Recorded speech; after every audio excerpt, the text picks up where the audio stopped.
Since Sunday afternoon, the Cobb County Police Department has been investigating an incident that occurred in the Cumberlan area in which one of our officers was shot at by a suspect. Due to the hard work and consistent, persistent work of our officers and detectives, we were able to develop a suspect and obtain a warrant earlier this week.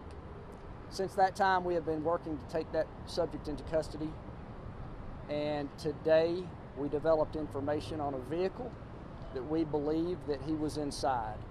At approximately 5 o'clock today, we made a traffic stop on that vehicle. Our Violent Crime Bureau and other units conducted a traffic stop on that vehicle.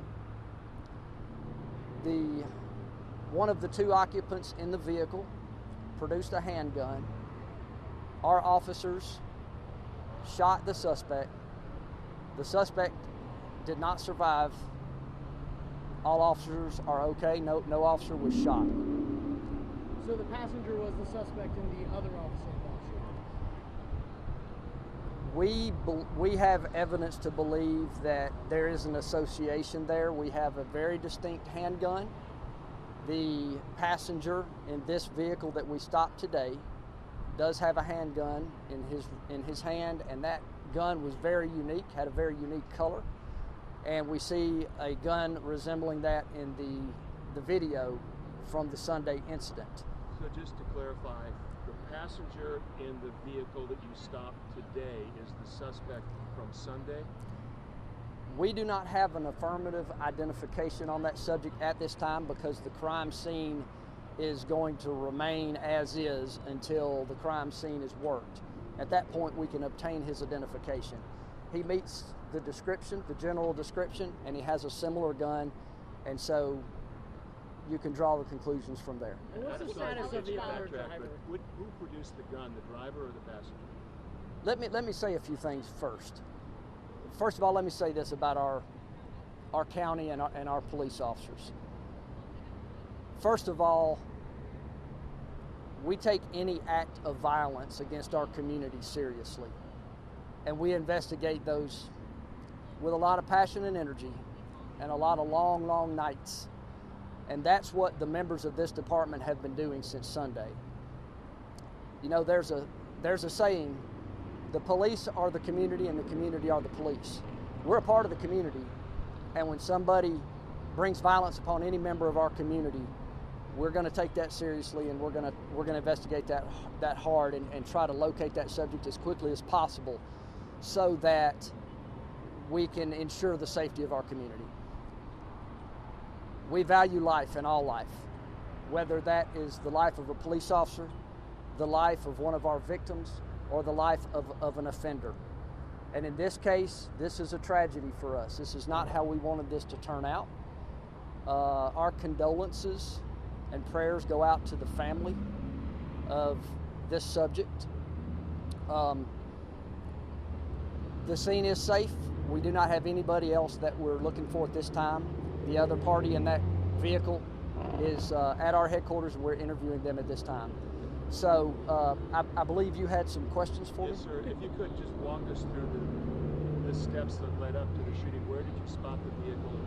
Did you have to chase it?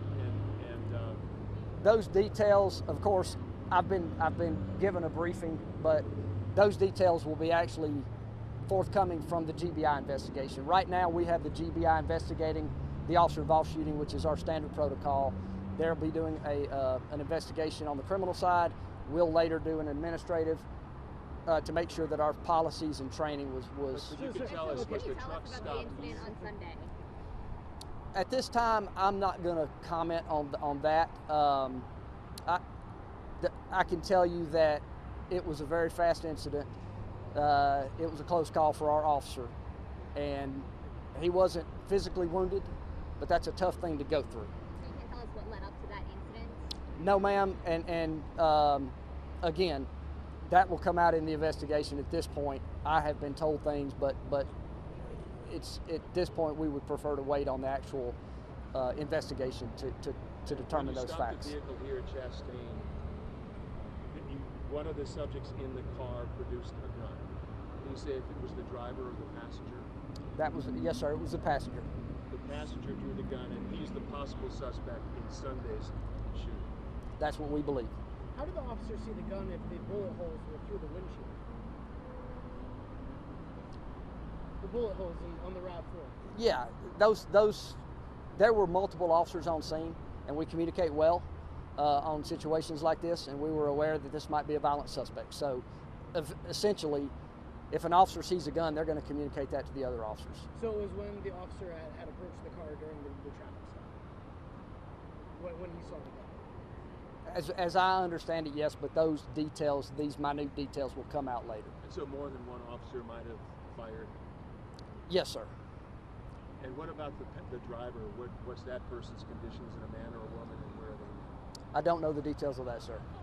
But you mentioned they're at Cobb County headquarters right now? That person is at Cobb County Police Headquarters. And they didn't sustain any gunshots or anything? No, sir. And so as far as you know, the suspect did not discharge his firearm? We do not know that is a yes or no at this point. There's a possibility that he did, but that needs to be determined by the GBI.